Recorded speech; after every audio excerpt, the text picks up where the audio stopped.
Olá, nessa aula nós vamos falar um pouco sobre o grito, porque o grito está tão presente na nossa vida, na nossa casa, que a gente nem mais percebe os efeitos nocivos do gritar.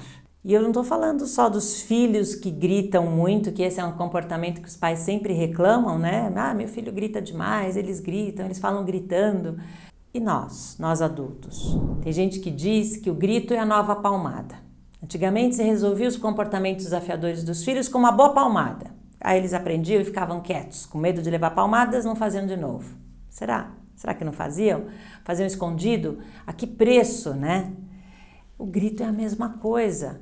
O pior é que os gritos, eles têm se tornado uma constante. Às vezes, porque você está em outro cômodo. O seu filho está na sala, você está no quarto e você grita lá do quarto.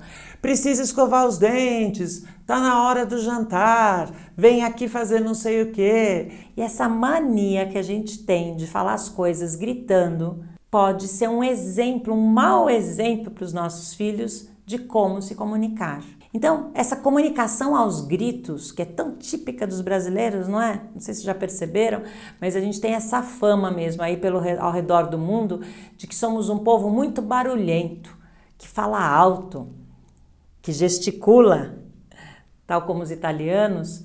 Agora, isso na educação dos filhos pode ser não só uma característica cultural, mas pode ser ofensivo. Porque o grito, ele é realmente necessário? Então, fica aqui uma reflexão. Será que eu estou gritando demais, desnecessariamente? Não existe uma forma mais educada, respeitosa, de eu me conectar ou eu de falar essa mensagem que eu preciso falar para os meus filhos? Que eles de verdade aprendem numa situação assim, olha. Para de gritar! É a gritar. Aí você vai falar, mas não, eu estava falando para eles pararem de gritar.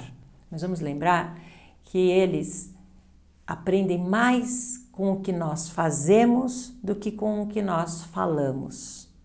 Eles sim vão ignorar muitas vezes o que nós falamos, mas eles vão aprender com o nosso exemplo, com as nossas atitudes, com o nosso comportamento. Então, ao invés de falar ou de gritar, que tal falar de uma forma mais respeitosa? Porque vamos refletir como que nós, seres humanos, reagimos ao grito. Quando alguém grita com você, é raro, né? É interessante isso. Adultos, quando um grita com o outro, a gente já sabe que é briga. Porque é do ser humano, o cérebro, querer reagir da forma mais animal possível, que é luta, vou enfrentar, vou lutar também, vou gritar também, ou eu vou fugir. Se isso é uma reação tão normal, por que a gente grita com as crianças? Porque provavelmente sabe que eles não vão reagir da mesma forma que o outro adulto reagiria, que seria começar essa briga e gritar também. Então, não é respeitoso. E os efeitos do grito, eles podem perdurar por muito tempo, porque a pessoa fica com medo, com raiva, com vergonha, com tristeza, cria uma resistência e acaba o diálogo ali. E modelar o quê? Modelar respeito no tom de voz, nas palavras, na escolha das palavras, na forma de se conectar antes de comunicar, na nossa atitude, na coerência das nossas atitudes. Vamos agora falar sobre as tais palavrinhas mágicas. Sabe aquelas que a gente quer ensinar para os nossos filhos e que precisam ser ensinadas mesmo? As crianças hoje em dia não têm falado tanto por favor, com licença, obrigada, desculpe. Essas são palavras que nós precisamos ensinar modelando, utilizando essas palavras. Orientando que eles usem entre eles, por exemplo. Vamos supor que você tenha mais filhos. É muito comum, em português, a gente falar num tom respeitoso sem precisar falar por favor o tempo todo. Você pode pedir gentilmente para alguém, tá tão calor aqui, né? Você pode abrir a janela? Isso já é respeitoso, a gente não precisa necessariamente do por favor. Em algumas línguas estrangeiras, a palavra, no caso do inglês, por exemplo, please, é obrigatório. Senão você passa por uma pessoa muito mal educada se fizer um pedido desse e não falar o por favor.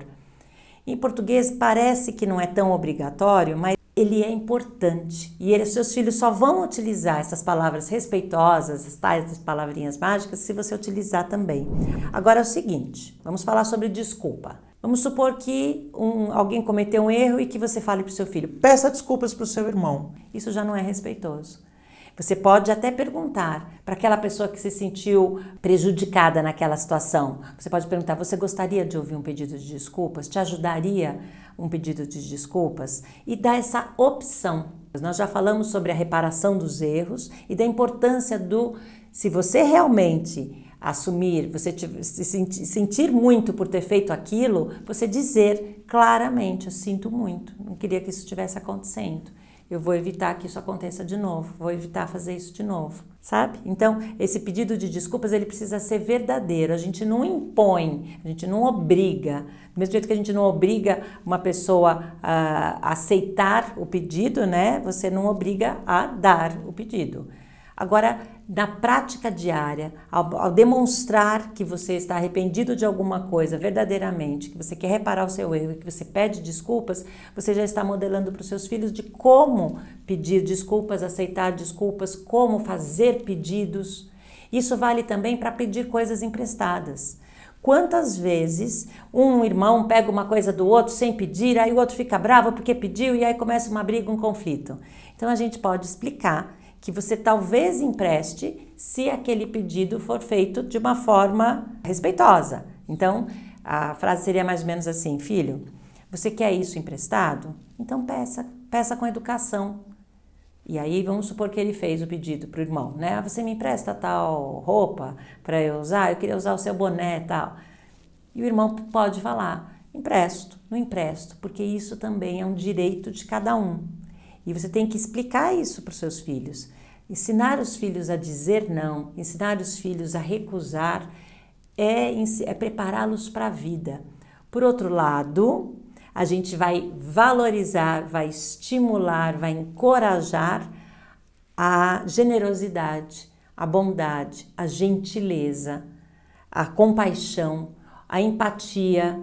Puxa, você pode emprestar porque seu irmão ele vai fazer o melhor, vai cuidar.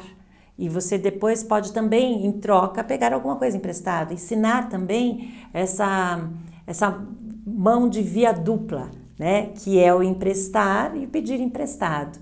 Que é assumir aquele privilégio e a responsabilidade dele, como nós já falamos também.